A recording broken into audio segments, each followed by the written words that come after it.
In January of 2015, there was a report of a vehicle being stolen from a used car lot in Billings. The Yellowstone County Sheriff's Department went to investigate this report, and they found that a vehicle had been taken from the lot. It was an older vehicle, not in very good condition. It was worth less than $1,000. They did the investigation that they could, weren't able to determine anything about how the vehicle had been stolen or where it was, and kind of closed the file for the time being. Later that day, those same officers were called out to Huntley, Montana for a report of a burglary. And while on the way to the burglary report, a vehicle matching the description of the stolen vehicle came out in front of them on the road. The vehicle went up into the mountains in Huntley, into kind of the foothills road, and the officers followed it at a distance, never engaged it with lights or sirens, never attempted to pull them over, and then the officers became stuck in the snow. I'm sorry, we're not immobilized stuck, but we're just getting there. While they were stuck, some kids were dropped off from the school bus and helped the officers get unstuck from the snow. And while they were talking with these kids, the officers asked, "Where does this road go?"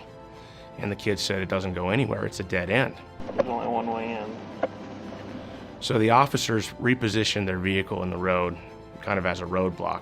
Before the kids left, they got the cell phone number from one of the kids, and they said, "We're gonna call you and ask you if you've seen this vehicle." They repositioned their car in the road, they call the kids say, "Yeah, he's coming right back down the road for you right now." Coming back down the road toward us? Okay, 10-4. Thank you very much. I appreciate you giving me a call.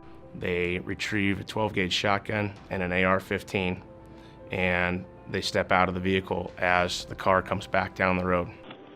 The car drives down the road towards them. At this point, they don't know who's driving it. They don't know whether it is, in fact, the stolen vehicle.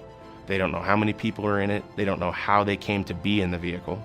They said that the vehicle was coming directly at them, that it accelerated towards them, that it spun its tires, and one of the officers reported seeing snow and gravel flying out behind the tires as the vehicle approached them. And it was clear that, in the words of one of the officers, that vehicle was going to go through us in an attempt to escape.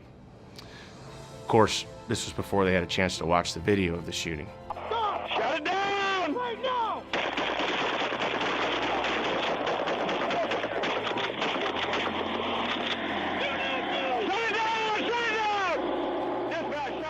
Driver's name is Loren Simpson. He's a 27-year-old kid. Dispatch 32, shots fired, send medical. It turned out it was the stolen vehicle. There's no way of telling how he came to be driving it, and he paid for that with his life. Suspect is apparently 10-7. As challenging as it was to pursue, we felt it was absolutely necessary when we saw the truth behind how this shooting unfolded.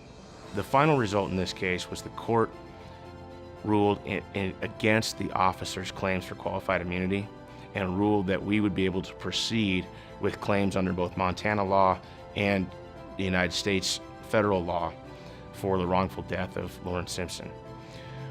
At that point, the officers filed an appeal to the Ninth Circuit, and while that appeal was pending, the parties entered into a settlement agreement. Their son wasn't trying to kill anybody as he drove down the road that day. The financial component of the settlement is bittersweet. It's money that will help Loren's sister and brother and mom and grandmother through some very difficult circumstances that they're facing.